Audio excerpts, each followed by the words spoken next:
안녕하세요. 저는 올해 69살이 된 김정호라고 합니다. 제 인생을 돌이켜보면 나름 성공적인 삶을 살았다고 생각했습니다.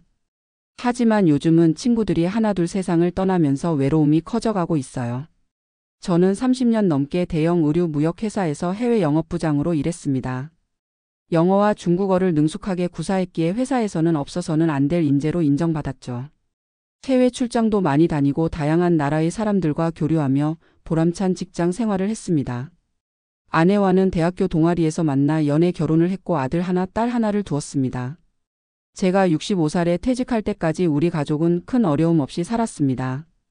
퇴직금으로 2억 2천만 원을 받았고 국민연금도 매월 153만 원이 나오니 노후 준비는 나쁘지 않은 편이었습니다. 아이들은 모두 결혼하여 독립했고 아내와 단둘이 서울 근교 아파트에서 여유롭게 지내고 있었습니다. 퇴직 후 처음 1년은 그동안 일 때문에 미뤄두었던 취미 생활을 즐겼습니다. 등산도 다니고 골프도 배우고 아내와 함께 여행도 다녔죠. 가장 즐거웠던 건 매월 한 번씩 회사 동기들과 모임을 갖는 일이었습니다. 우리는 10명이 한 조였는데 30년 넘게 같은 회사에서 일하며 형제처럼 지냈습니다. 최연장자인 박 부장은 저보다 3살 많은 72살이고 막내인 정 과장은 66살이었죠. 퇴직 후에는 다들 시간이 많아져서 만남의 횟수가 늘었습니다. 우리는 한 달에 한 번 정기 모임과 계절마다 1박 2일 여행을 가는 일정을 잡았습니다. 그렇게 6년 정도를 즐겁게 지냈습니다. 그런데 문제는 68살이 되던 해에 시작되었습니다. 아내가 갑자기 뇌출혈로 쓰러진 것입니다. 다행히 골든타임 안에 수술을 받아 생명에는 지장이 없었지만 오른쪽 반신이 마비되어 재활치료가 필요했습니다.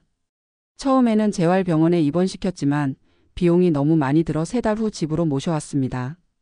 매일 아침 아내를 씻기고 식사를 챙기고 약을 먹이는 일이 제 일상이 되었습니다. 주 2번 방문 간호사가 오고 주 3회는 제가 아내를 데리고 근처 재활병원에 다녔습니다. 그런 생활이 2년쯤 지속되었을 때 우리 모임에 첫 불행한 소식이 들려왔습니다. 가장 나이가 많았던 박 부장이 폐암 말기 진단을 받은 것입니다. 항암 치료를 시작했지만 이미 전이가 많이 진행된 상태라 6개월을 넘기지 못했습니다. 장례식장에서 우리 9명은 모두 울었습니다. 이제 시작이야. 최 부장이 한 말이 아직도 귀에 생생합니다. 우리 나이가 그렇잖아. 앞으로 이런 일이 더 생길 거야. 그 말이 불길한 예언처럼 들렸습니다. 박 부장의 빈자리가 아직 익숙하지 않은데 그 다음 해에 이 부장이 뇌졸중으로 쓰러졌습니다. 그는 살아는 있지만 의식이 돌아오지 않아 요양병원에 입원해 있습니다. 사실상 우리와 대화할 수 없는 상태가 된 거죠. 모임에는 8명이 남았습니다. 그리고 그 다음 해에는 더 큰 충격이 왔습니다. 가장 건강하다고 생각했던 최 부장과 정 과장이 같은 달에 심장마비로 세상을 떠난 것입니다. 두 사람 모두 골프를 치다가 갑자기 쓰러져 병원으로 실려갔지만 끝내 깨어나지 못했습니다. 그렇게 우리 모임은 6명이 되었습니다. 모임의 분위기도 완전히 달라졌습니다. 예전에는 회사 이야기와 가족 자랑, 여행 계획 등으로 시끌벅적했는데 이제는 누가 아프다는 소식과 병원 정보, 좋은 약이나 건강보조식품에 대한 이야기가 주를 이루게 되었습니다. 요즘 어디 아픈 데 없지? 이 질문이 우리의 인사말이 되었습니다. 저도 아내 간병으로 체력이 많이 떨어져 있었습니다. 허리 디스크가 심해져서 긴 시간 서 있기가 힘들고 무릎 관절도 안 좋아져서 계단을 오르내리기가 어려웠습니다. 그럼에도 불구하고 아내를 돌봐야 했기에 제 건강은 뒷전이었습니다. 아내 병간호를 3년째 하고 있을 때 또 하나의 큰 변화가 생겼습니다. 우리가 살던 아파트가 재건축되어 이사를 해야 했습니다. 아파트 가격이 많이 올라 분담금을 내고 같은 아파트로 재입주하기는 어려웠습니다. 고민 끝에 경기도 외곽으로 이사를 결정했습니다. 보증금 5천만 원에 월세 45만 원짜리 아파트였지만 서울보다는 훨씬 넓고 깨끗했습니다. 문제는 친구들과의 거리가 멀어졌다는 것입니다. 이사하고 나서 처음 2달간은 모임에 참석했지만 왕복 3시간이 넘는 이동 시간이 너무 부담스러웠습니다. 게다가 아내를 혼자 집에 두고 오는 것도 마음이 편치 않았죠. 결국 저는 매달 열리는 정기 모임에 참석하지 않게 되었습니다. 친구들이 가끔 전화를 걸어왔지만 그것도 시간이 지나며 뜸해졌습니다. 그리고 이듬해에 또 한 명의 친구가 세상을 떠났다는 소식을 들었습니다. 장례식에도 참석하지 못했습니다. 아내의 상태가 갑자기 악화되어 병원에 입원해 있었기 때문입니다. 그때부터 저는 완전히 고립되었다고 느꼈습니다. 남은 4명의 친구들과도 연락이 거의 끊겼습니다. 아마 그들도 각자의 건강 문제나 가족 돌봄으로 바빴을 겁니다. 이 시기에 아들과 딸도 저를 걱정하기 시작했습니다. 아버지 이러다 어머니랑 아버지 모두 건강을 잃으실 것 같아요. 요양보호사라도 구해드려야 할 것 같은데요. 딸의 말이 맞았습니다. 하지만 요양보호사를 고용하려면 추가 비용이 들었고 우리의 노후 자금은 이미 많이 줄어든 상태였습니다. 국민연금 153만 원으로는 생활비와 아내의 의료비를 감당하기가 빠듯했습니다. 퇴직금으로 모아둔 돈도 병원비와 재활치료비로 상당 부분 사용했습니다. 결국 아들과 딸이 매달 30만 원씩 보태주기로 했고 그 돈으로 주 3일 요양보호사의 도움을 받을 수 있었습니다. 요양보호사가 오는 날이면 저는 잠시 밖에 나가 공원을 산책했습니다. 그 시간이 제게는 유일한 휴식이었습니다. 하루는 공원 벤치에 앉아 있는데 옆에 나이 드신 분이 말을 걸어왔습니다. 여기서 자주 뵙네요. 혹시 근처에 사세요? 그분은 윤 선생님이라고 했습니다. 70세라고 했지만 저보다 훨씬 젊어 보였습니다. 알고 보니 같은 아파트 단지에 살고 계셨고 은퇴한 중학교 체육교사였습니다. 매일 아침 공원에서 태극권을 하신다고 했습니다. 한번 같이 해보시겠어요? 몸에 무리가 없고 마음도 편안해져요. 처음에는 망설였지만 시간이 날 때마다 윤 선생님과 함께 태극권을 배웠습니다. 천천히 움직이는 동작들이 제 뻣뻣한 관절에도 부담이 없었고 명상 같은 느낌이 들어 마음도 차분해졌습니다. 윤 선생님을 통해 아파트 경로당의 소모임도 알게 되었습니다. 장기나 바둑을 두는 모임, 시 낭송 모임, 합창단 등 다양한 활동이 있었습니다. 요양보호사가 오는 날이면 한두 시간씩 경로당에 들러 새로운 사람들과 대화를 나누기 시작했습니다. 그렇게 반년쯤 지났을 때 아내의 상태가 다시 나빠졌습니다. 이번에는 폐렴이 왔는데 면역력이 약해진 상태라 회복이 더뎠습니다. 병원에 2주간 입원하면서 또 큰 비용이 들었습니다. 이제 우리 통장에는 400만 원 정도밖에 남지 않았습니다. 아들과 딸에게 더 부담을 주기도 미안했고 국가의 도움을 받을 수 있는 방법을 알아보기 시작했습니다. 구청의 노인복지과를 찾아가 상담을 받았습니다. 담당 공무원은 저희 상황을 듣고 장기요양 등급 신청을 권유했습니다.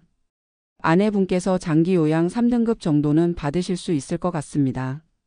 그러면 방문요양이나 주간보호센터 이용해 국가 지원을 받으실 수 있어요.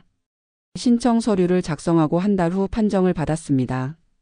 예상대로 아내는 장기요양 3등급을 받았고 이제 요양보호사 비용의 85%를 국가에서 지원받게 되었습니다. 저의 경제적, 육체적 부담이 크게 줄어들었습니다. 덕분에 저는 아파트 경로당 활동에 더 적극적으로 참여할 수 있게 되었습니다. 특히 시 낭송 모임에서 새로운 즐거움을 찾았습니다. 평생 문학과는 거리가 멀었던 제가 이제 시를 읽고 감상하는 일에 푹 빠졌습니다. 모임 회원들은 대부분 저보다 어렸지만 비슷한 처지의 사람들이 많았습니다.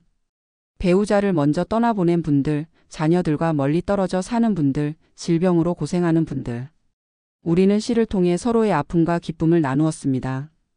특히 매주 목요일 오후 2시부터 4시까지 진행되는 시 낭송 시간은 제게 큰 위안이 되었습니다. 그러던 어느 날 옛 직장 동료 중 한 명인 송 부장에게서 전화가 왔습니다. 정호 씨 어떻게 지내나? 오랜만이야. 반가운 마음에 한참을 통화했습니다. 그런데 전화의 목적은 슬픈 소식을 전하기 위해서였습니다. 우리 모임의 또 다른 친구인 윤 차장이 세상을 떠났다는 것입니다. 이제 우리 넷밖에 안 남았어. 장례식이 내일이야. 마지막으로 한번 보내줘야지. 저는 아내의 상태가 안정적이라 판단하고 장례식에 참석하기로 했습니다. 요양보호사에게 특별히 하루 종일 있어달라고 부탁하고 비용을 더 지불했습니다. 오랜만에 서울로 향하는 전철에 몸을 실었습니다. 장례식장에서 송 부장과 남은 2명의 친구를 만났습니다. 모두 많이 늙어 있었습니다. 특히 김 차장은 지팡이에 의지해야 할 정도로 건강이 나빠져 있었습니다. 걱정 마. 금방 좋아질 거야. 그가 말했지만 우리 모두 그렇지 않다는 것을 알고 있었습니다. 장례를 마치고 근처 식당에서 4명이 오랜만에 식사를 함께 했습니다. 예전처럼 웃고 떠들지는 못했지만 서로의 근황을 나누는 것만으로도 위로가 되었습니다. 정호야, 너 요새도 그림 그려?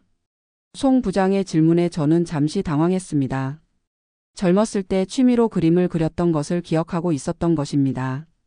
아니, 그건 너무 오래전 일이야. 지금은 시 낭송 모임에 다니고 있어. 제 대답에 그가 웃었습니다. 시 낭송이라고? 너 참 의외다. 그래, 나이 들수록 새로운 취미를 찾는 게 중요해. 식사를 마치고 헤어질 때 우리는 약속했습니다. 다음에는 정원의 집 근처에서 만나자. 우리가 가면 되지. 하지만 그 다음 만남은 없었습니다. 석 달 후 송 부장이 폐렴으로 입원했다는 소식을 들었고 결국 회복하지 못했습니다. 장례식에는 남은 3명이 참석했습니다. 이제 우리 10명 중 6명이 세상을 떠났습니다. 그리고 또 2년이 흘렀습니다. 남은 2 친구와는 전화로만 간간히 연락하는 사이가 되었습니다. 모두 건강이 좋지 않아 먼 거리를 이동하기 어려웠기 때문입니다. 그 사이 저는 아파트 경로당 활동을 통해 새로운 친구 관계를 만들어 갔습니다. 특히 시 낭송 모임에서 만난 이진호 선생님은 제게 큰 영향을 주었습니다. 73살의 전직 국어교사였던 그는 시에 대한 해박한 지식을 가지고 있었고 우리에게 시를 통해 삶을 바라보는 새로운 시각을 알려주었습니다. 시는 우리의 감정을 정화시켜주는 창구입니다. 특히 우리 같은 노년기에는 더욱 그렇지요. 상실감, 외로움, 두려움 같은 감정들을 시를 통해 표현하고 승화시킬 수 있습니다. 그의 권유로 저는 직접 시를 쓰기 시작했습니다. 서툴고 유치한 시였지만 제 감정을 솔직하게 표현하는 과정에서 마음이 가벼워지는 것을 느꼈습니다. 아내의 병간 후 친구들의 죽음, 노년의 외로움과 두려움. 이런 감정들을 시로 표현하면서 저는 조금씩 위로받았습니다. 시 낭송 모임에서는 매달 한 번씩 자작시 발표 시간이 있었는데 처음에는 부끄러웠지만 용기를 내어 제 시를 낭송했습니다. 떠나간 친구들에게라는 제목의 시였습니다. 낭송을 마치자 박수와 함께 여러 회원들이 공감의 말을 전해 주었습니다. 저도 비슷한 경험이 있어요. 정말 마음에 와닿는 시네요. 다음에 또 들려주세요. 그날 이후 저는 더 자신감을 갖고 시를 쓰고 낭송하게 되었습니다. 시를 통해 표현하는 동안 친구들을 잃은 아픔이 조금씩 치유되는 것 같았습니다. 그리고 예상치 못한 일이 일어났습니다. 모임의 회장이던 박 선생님이 지역 노인복지관에서 열리는 시 낭송 대회에 저를 추천한 것입니다. 처음에는 망설였지만 모임 회원들의 격려에 힘입어 참가하기로 했습니다. 대회 날 저는 떠나간 친구들에게라는 시를 낭송했습니다. 떨리는 목소리로 시작했지만 점점 감정이 실리면서 제 마음속 이야기를 전하는 것에 집중했습니다. 놀랍게도 저는 장려상을 받았습니다. 상금은 20만 원으로 큰 금액은 아니었지만 그보다 값진 것은 제 이야기가 다른 사람들에게 감동을 주었다는 사실이었습니다. 시상식 후 여러 어르신들이 저에게 다가와 이야기를 나누었습니다. 저도 비슷한 경험이 있어요. 친구들이 하나둘 떠나고 나니 정말 외롭더라고요. 제 남편도 3년 전에 세상을 떠났어요. 당신 시를 들으니 제 마음이 위로받는 것 같아요. 그날 이후 저는 복지관의 문학 동아리에도 가입하게 되었습니다. 이제 주 이틀은 복지관에서 주 1일은 아파트 경로당에서 시간을 보내게 되었습니다. 아내도 주간 보호센터를 이용하게 되어 낮 시간에는 제가 외출할 수 있게 되었습니다. 복지관에서는 더 다양한 프로그램을 접할 수 있었습니다. 컴퓨터 교실, 스마트폰 활용법, 건강체조, 노래 교실 등 배울 것이 많았습니다. 특히 스마트폰 활용법을 배운 것은 큰 변화를 가져왔습니다. 카카오톡 사용법을 배워 멀리 있는 자녀들과 더 자주 소통할 수 있게 되었고 유튜브를 통해 다양한 정보와 오락거리를 접할 수 있게 되었습니다. 복지관 동아리 회원들과도 단체 채팅방을 만들어 일상을 공유했습니다. 그러다 문득 옛 직장 동료들이 생각났습니다. 남아있는 2 친구에게 연락해보니 한 명은 이미 요양병원에 입원해 있었고 다른 한 명은 다행히 건강한 상태였습니다. 요즘 뭐해, 정우야? 건강한 친구인 최 부장의 질문에 저는 제 근황을 상세히 알려주었습니다. 시 낭송이라고? 너 정말 많이 변했구나. 한번 들어보고 싶은데. 그는 제 이야기를 흥미롭게 들었습니다. 그럼 우리 만날래? 내가 거기까지 갈게. 최 부장의 제안에 저는 기뻤습니다. 일주일 후 그가 제가 사는 동네로 찾아왔습니다. 오랜만에 만난 친구는 많이 늙어 있었지만 여전히 활기찬 모습이었습니다. 나도 운동 모임에 다니고 있어. 건강 유지하려면 계속 움직여야 해. 우리는 근처 공원을 산책하며 지난 시간들을 회상했습니다. 함께 일했던 추억, 여행했던 이야기, 그리고 떠나간 친구들에 대한 이야기. 슬픈 이야기였지만 함께 나누니 위로가 되었습니다. 정우야, 우리 진짜 운이 좋은 거야. 아직 살아있으니까. 그의 말에 저는 깊이 공감했습니다. 맞아. 살아있다는 것만으로도 감사해야 해. 그날 저녁 최 부장은 제 아내도 만나고 저희 집에서 식사를 함께 했습니다. 헤어질 때 그는 약속했습니다. 이제 자주 만나자. 한 달에 한 번씩은 내가 올게. 그 약속은 지켜졌습니다. 매달 한 번씩 최 부장이 찾아왔고 우리는 하루를 함께 보냈습니다. 때로는 복지관 프로그램에 같이 참여하기도 했고 근처 산책로를 걷기도 했습니다. 그와의 만남은 제게 큰 위안이 되었습니다. 오래된 친구이기에 긴 설명 없이도 서로를 이해할 수 있었습니다. 하지만 이러한 행복도 오래가지 않았습니다. 최 부장의 방문이 7개월째 되던 날 그가 전화로 알려왔습니다. 정호야, 미안한데 이번 달은 못 갈 것 같아. 몸이 좀 안 좋아서. 그리고 2주 후 최 부장의 아들에게서 전화가 왔습니다. 아버지가 폐암 진단을 받았다는 것이었습니다. 많이 진행된 상태래요. 의사 선생님이 시간이 얼마 안 남았다고 하네요.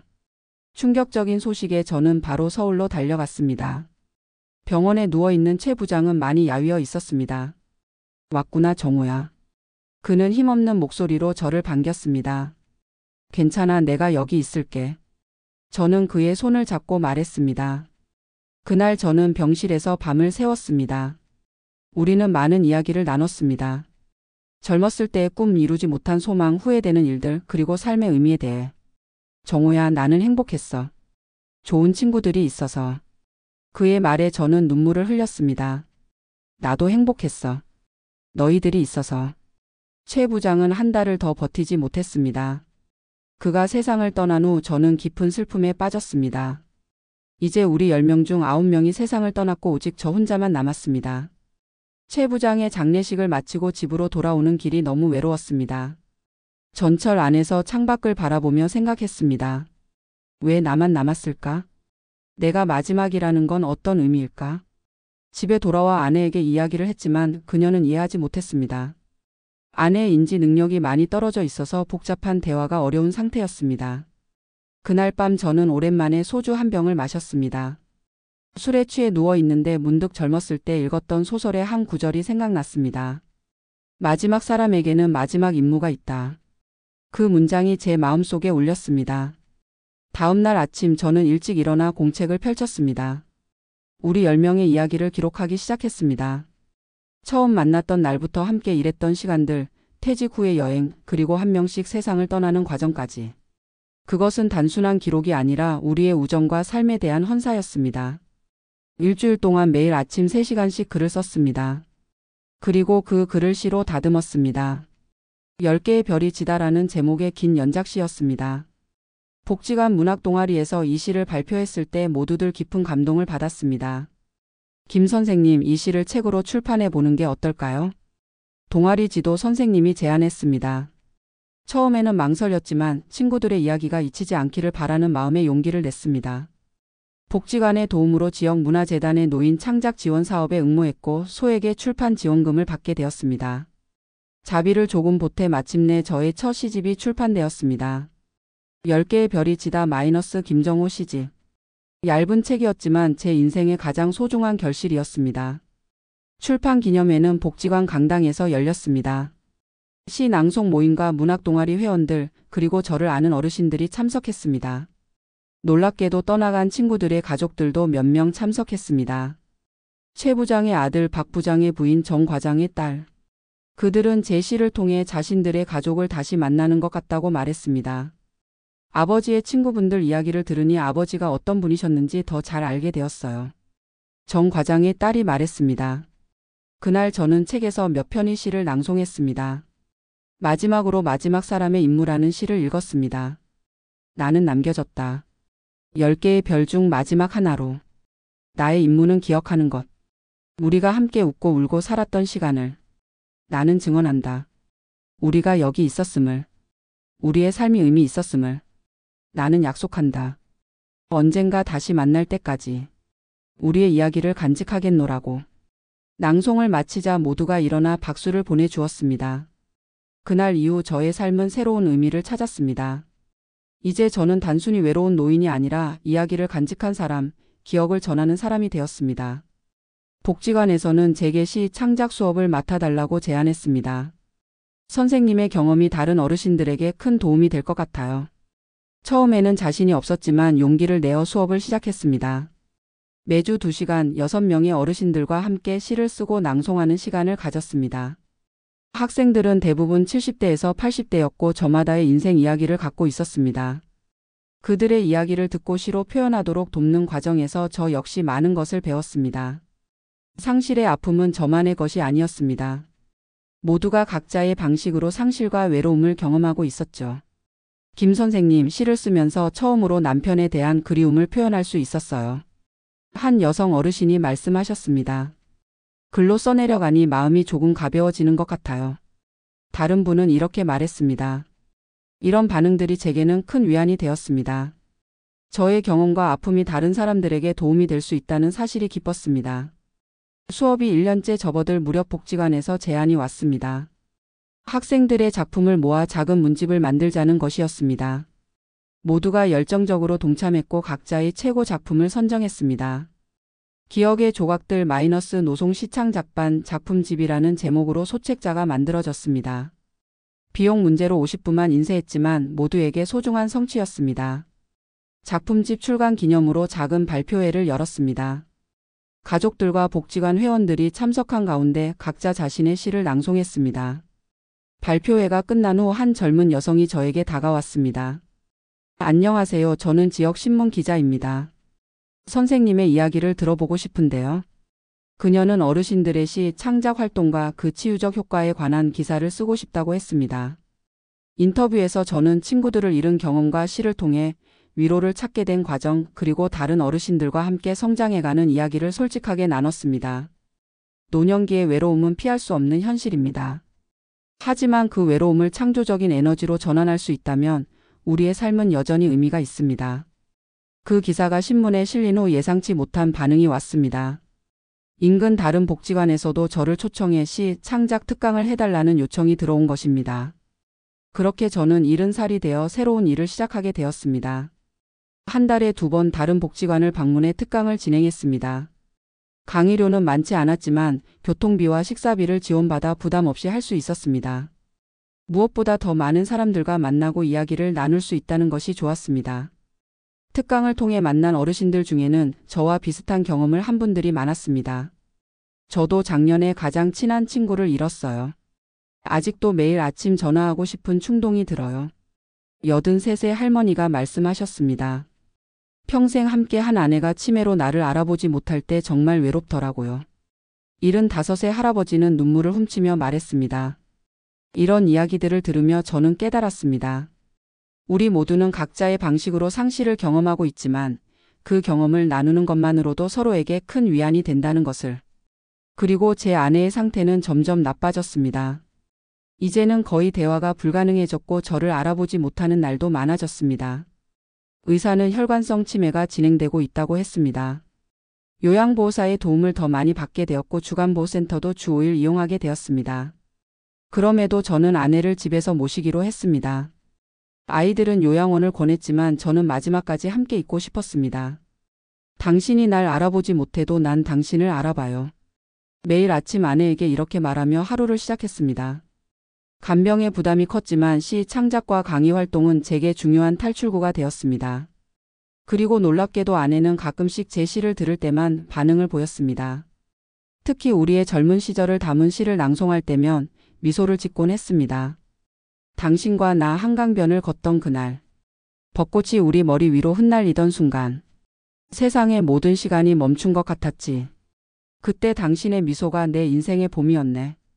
이 시를 읽을 때면 아내는 항상 고개를 끄덕이며 미소 지었습니다. 어딘가에 우리의 추억이 남아있는 것 같아 위로가 되었습니다. 아내가 완전히 침대에 누워 지내게 된 지 1년쯤 되었을 때 저는 중요한 결정을 했습니다. 그동안의 시와 글을 모아 2번째 시집을 출판하기로 한 것입니다. 이번에는 아내에 관한 시들을 모았습니다. 당신을 기억합니다 라는 제목의 시집이었습니다. 우리의 첫 만남부터 결혼, 자녀 양육, 그리고 아내의 투병까지 30편의 시를 시간순으로 엮었습니다. 이 시집은 첫 번째보다 더 많은 관심을 받았습니다. 노인 문학 동아리들 사이에서 회람되었고 지역 도서관에서 소장 요청도 받았습니다. 출판 기념회에는 처음보다 많은 사람들이 참석했습니다. 특별히 감동적이었던 것은 아들과 딸이 가족들을 데리고 참석한 것입니다. 손자, 손녀들도 증조부의 시를 듣기 위해 왔습니다. 손녀 수진이가 제게 말했습니다. 할아버지, 할머니에 대한 시가 정말 아름다워요. 저도 그런 사랑을 받고 싶어요. 그 말이 제 마음을 따뜻하게 했습니다. 출판 기념회 후 아들이 저를 찾아왔습니다. 아버지, 정말 대단하세요. 이런 나이에 새로운 일을 시작하시다니. 그의 말에 저는 웃으며 대답했습니다. 나이는 숫자에 불과해. 중요한 건 마음이야. 두 번째 시집이 나온 후 저는 더 자주 초청 강연을 하게 되었습니다. 이제는 복지관뿐만 아니라 지역 도서관, 문화센터, 심지어 학교에서도 강연 요청이 왔습니다. 주제는 주로 노년의 창작 활동이나 시를 통한 치유였습니다. 제가 72의 나이에 새로운 인생을 시작했다는 이야기가 사람들에게 영감을 주는 것 같았습니다. 특히 중학교에서의 강연은 특별했습니다. 청소년들에게 노년의 경험을 이야기하는 것이 처음에는 어색했지만 아이들은 놀라울 정도로 집중해서 들어주었습니다. 할아버지 세대가 되면 친구들을 잊는 게 정말 슬플 것 같아요. 한 학생이 질문했습니다. 그럼요, 매우 슬픈 일이에요. 하지만 그 슬픔 속에서도 우리는 계속 살아가야 해요. 남겨진 사람들의 의무니까요. 강연을 마치고 나오는데 한 여학생이 다가왔습니다. 저도 할머니가 치매예요. 할아버지가 할머니에게 시를 읽어주신다는 이야기가 너무 감동적이었어요. 저도 할머니에게 시를 읽어드리고 싶어요. 그 말을 들으며 저는 눈시울이 붉어졌습니다. 제 이야기가 세대를 뛰어넘어 누군가에게 작은 변화를 일으킬 수 있다는 사실이 놀라웠습니다. 73 생일을 맞은 그의 겨울 아내가 세상을 떠났습니다. 평화롭게 잠든 모습이었습니다. 마지막까지 제 곁에서 지켜볼 수 있어서 다행이었습니다. 장례를 마치고 집으로 돌아왔을 때 처음으로 완전한 고독을 느꼈습니다. 이제 정말 혼자가 되었습니다. 친구들도 아내도 모두 떠나고 저 혼자만 남았습니다. 하지만 이상하게도 그 외로움은 예전과 달랐습니다. 두렵거나 절망적이지 않았습니다. 오히려 모든 것을 받아들이는 담담함이 있었습니다. 아내의 빈자리를 메우기 위해 더 열심히 글을 썼습니다. 고독에 관한 명상이라는 연작시를 쓰기 시작했습니다. 외로움을 두려워하지 않고 오히려 그것을 탐구하는 시였습니다. 그리고 복지관과 도서관 활동도 더 열심히 했습니다. 이제는 주 3일을 밖에서 활동하게 되었습니다. 그러던 어느 날 복지관 문학동아리에 새로운 회원이 들어왔습니다. 70살의 오 선생님이라는 분이었습니다. 퇴직 교사로 평생 국어를 가르쳤지만 시는 처음 쓴다고 했습니다. 늦게 시작한다고 너무 걱정하지 마세요. 저도 69에 시작했으니까요. 제가 농담처럼 말했습니다. 오 선생님은 저처럼 배우자를 먼저 떠나보낸 분이었습니다. 아내를 간병하며 자신의 삶을 포기했던 경험도 비슷했습니다. 자연스럽게 우리는 가까워졌고 시간이 지나면서 서로에게 큰 위안이 되었습니다. 동아리 활동 외에도 가끔 함께 식사를 하거나 영화를 보러 갔습니다. 노년의 새로운 우정이 제게 큰 기쁨을 주었습니다. 오 선생님 덕분에 저는 다시 사회적 관계를 넓혀갔습니다. 그분의 지인들, 다른 문학 동아리 회원들과도 교류하게 되었습니다. 75 생일에는 10명이 넘는 분들이 모여 축하해 주었습니다. 김 선생님 덕분에 제 노년이 풍요로워졌어요. 오 선생님이 축하 자리에서 말했습니다. 저는 감사의 마음으로 답했습니다. 서로가 서로에게 위안이 되는 거죠. 그것이 인생의 아름다움입니다. 이제 저는 69살에 시작했던 새로운 삶이 75에는 완전히 자리 잡았음을 느낍니다. 친구들을 잃은 슬픔, 아내를 간병했던 고통, 혼자 남겨진 외로움. 그 모든 것이 지금의 저를 만들었습니다. 그리고 그 과정에서 만난 새로운 친구들, 시를 통해 표현한 감정들, 다른 사람들과 나눈 이야기가 제 삶을 풍요롭게 했습니다. 외로움은 여전히 있습니다. 특별히 밤에 홀로 누워 있을 때면 떠나간 이들이 그립습니다. 하지만 이제 저는 그 감정을 두려워하지 않고 오히려 그것을 삶의 일부로 받아들입니다. 노년의 외로움은 피할 수 없는 현실이지만 그것이 우리 삶의 끝은 아닙니다. 오히려 새로운 시작이 될 수 있다는 것을 저는 경험을 통해 배웠습니다. 앞으로 얼마나 더 살게 될지 모르지만 저는 이 순간순간을 소중히 여기며 살아갈 것입니다. 그리고 계속해서 시를 쓰고 이야기를 나누며 새로운 관계를 맺어갈 것입니다. 외로움이 찾아올 때마다 펜을 들고 그 감정을 시로 표현할 것입니다. 그것이 제가 찾은 노년을 살아가는 방법입니다. 마지막으로 최근에 쓴 시 한 편을 나누고 싶습니다. 노년의 발견. 나는 잃었다.